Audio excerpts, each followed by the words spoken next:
আজকে শেয়ার করব আমাদের নৈনিতাল ভ্রমণের কিছু বিশেষ মুহূর্তের অভিজ্ঞতা। সময় মতো সকাল 2:30 নাগাদ আমরা ওলা বুক করে এয়ারপোর্টের দিকে রওনা দিলাম। কিছুক্ষণ ওলাতে দেরি হয়েছিল বটে, কিন্তু তারপর ঠিক সময়ে এয়ারপোর্ট পৌঁছে গেলাম। এয়ারপোর্ট পৌঁছানোর পর দেখি মোটামুটি আশেপাশটা খালিই রয়েছে, কারণ এটা খুব সকালবেলায়, লোকজন খুব একটা ভিড় নেই। আমাদের ফ্লাইট 5:30। তো আমরা নর্মালি টিকিট কালেক্ট করে সব ফর্মালিটিস কমপ্লিট করে লাউঞ্জে গিয়ে ওয়েট করতে থাকলাম আমাদের ফ্লাইটের জন্য।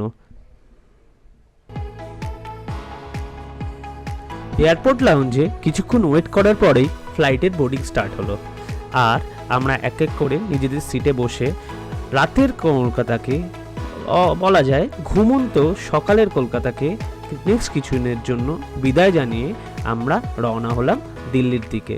দিল্লিতেই, কারণ আমাদের পরবর্তী ফ্লাইট ওয়েট করছে নৈনিতালের পান্তনগর এয়ারপোর্টের দিকে। দিল্লি এয়ারপোর্টটা বেশ বড়ই ছিল, এবং তার আগে বলতে চাই সেখানে মোটামুটি ক্রিসমাসের জন্য সেজেই উঠেছিল। আস্তে আস্তে দিল্লি এয়ারপোর্টের টার্মিনাল 1-এর দিকে আমরা এগোলাম, এবং ইন্ডিগোর যেখান থেকে ফ্লাইটের ডিপার্চার হয় সেই পর্যন্ত আমরা পৌঁছালাম। দিল্লি এয়ারপোর্টে আমাদের সিকিউরিটি চেকের পর কিছুক্ষণের জন্য ওয়েট করতে হয়েছিল, কারণ আমাদের পরবর্তী ফ্লাইট পান্তনগরের জন্য 4 ঘন্টা পরে।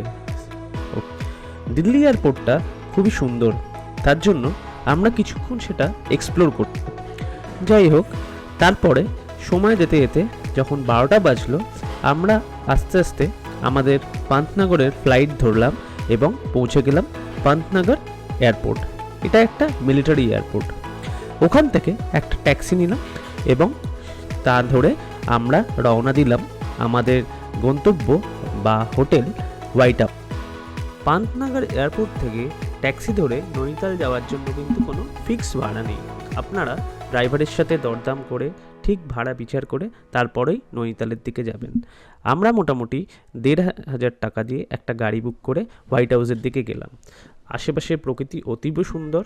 আস্তে আস্তে ক্রমশ যখন পাহাড়ের দিকে উঠতে থাকলো, যেন ঠান্ডাটাও আস্তে আস্তে বাড়তে থাকলো। মোটামুটি বিকেল 4টে।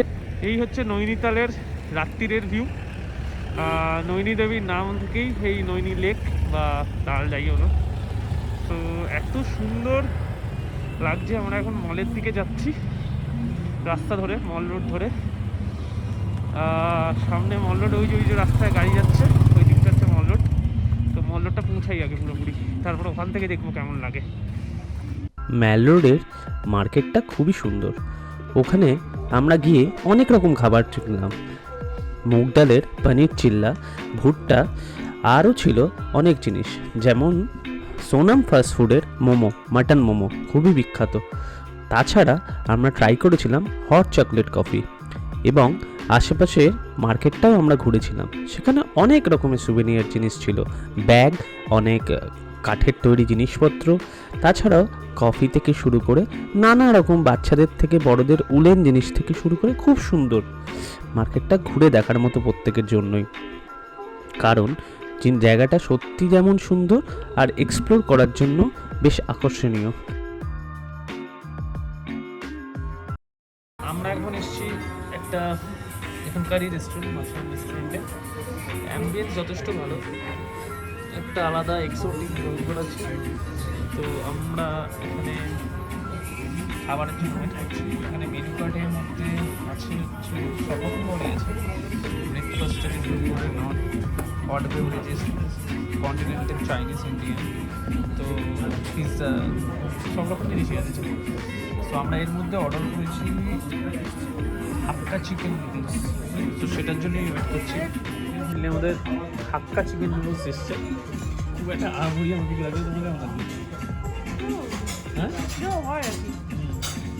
তো ঠিক আছে, উপায় নেই, যখন এটাই ডিনার কমপ্লিট করি তারপর হোটেলের দিকে যাবো।